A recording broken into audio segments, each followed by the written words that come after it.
안녕하세요. 그분의 이야기를 소개해드리는 히스토리입니다.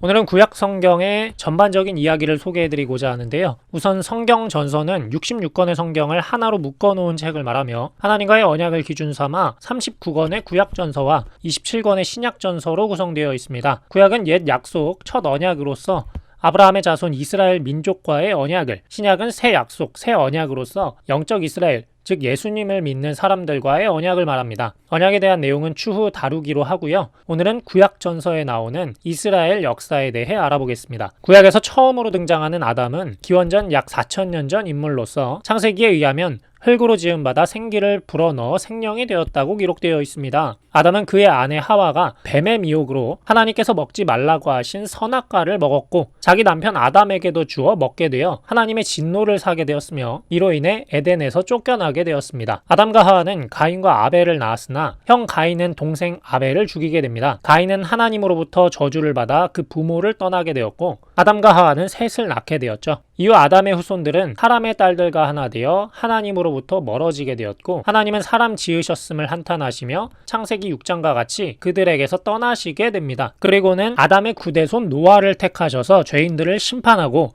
의인들을 구원하시고자 방주를 지으라 명하십니다. 노아와 가족들이 방주를 짓는 동안 사람들은 다가올 심판에 대한 경고를 무시한 채 먹고 마시고 장가들고 시집가는 등 일상적인 생활을 즐기고 있었죠. 방주가 완성된 후 방주에 탑승한 노아의 가족 8명과 짐승들은 홍수를 피해 살아남을 수 있었지만 방주에 타지 않은 사람들과 짐승들은 모두 죽게 됩니다. 40일 동안의 홍수 이후 150일이 더 지난 다음 물이 점차 감해지게 되는데요. 노아와 가족들은 아라랏산에 정착하여 포도 농사를 짓게 됩니다. 하루는 노아가 포도주를 마시고 잔뜩 취해서 벌거벗고 드러눕게 되는데요. 이 모습을 본 둘째 아들 함은 밖으로 나가 두 형제인 셈과 야벳에게 이 사실을 고하게 되었습니다. 깜짝 놀란 셈과 야벳은 옷을 챙겨다가 뒷걸음질쳐 들어가서 아버지 노아의 하체를 보지 않았으며 옷을 덮어주었죠. 노아는 술이 깬 후 함이 자신의 허물을 고한 사실을 알게 되었고 함의 아들 가나안에게 저주를 내리게 되었습니다.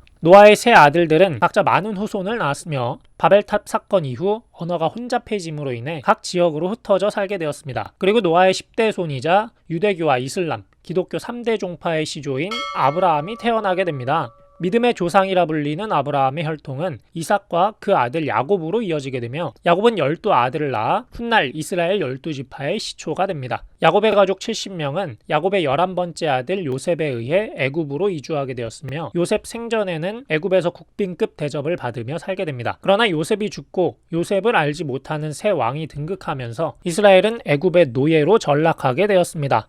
약 400년의 끔찍한 노예 생활이 지속되던 중 하나님이 택하신 모세가 이스라엘 민족을 애굽에서 탈출시키는 출애굽의 역사가 있어지게 됩니다. 성인 남성만 해도 60만 명이 넘는 인구를 이끌고 애굽에서 탈출한 모세는 하나님으로부터 받은 율법을 이스라엘에게 전하게 되고 기록하여 지키게 하였으며 약속의 땅 가나안으로 인도하게 됩니다.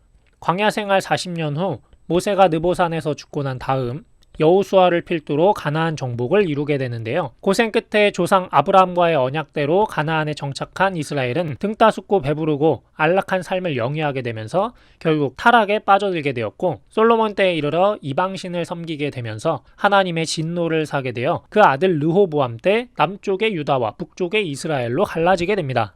북이스라엘은 기원전 722년 아수르에 의해 함락되었으며 남유다는 아수르를 함락시킨 바벨론에 의해 기원전 586년에 함락됩니다. 그리고 70년 동안 포로 기간을 겪게 되죠. 70년이 찼을 무렵 바벨론은 바사에 함락되어 고레스의 지배를 받게 됩니다. 고레스는 즉위 이듬해인 기원전 538년 유대인들이 예루살렘으로 귀환하여 성전을 건축할 것을 공포하였고 총 3차에 걸친 귀환이 이루어지게 됩니다. 1차 기한 때는 예루살렘 성전 재건축을, 2차에는 예루살렘 성벽 재건과 사마리아인의 방해, 3차에는 성벽 재건이 다시 시작되어 완공된 것과 느헤미야의 개혁 운동이 있게 됩니다. 그러나 이것도 잠시 제사장들과 두령들과 백성들의 부패는 날이 갈수록 심해졌고 선지자 말라기 이후 약 400년 동안은 하나님께서 말씀을 주지 않으신 암흑기를 보내게 되지요.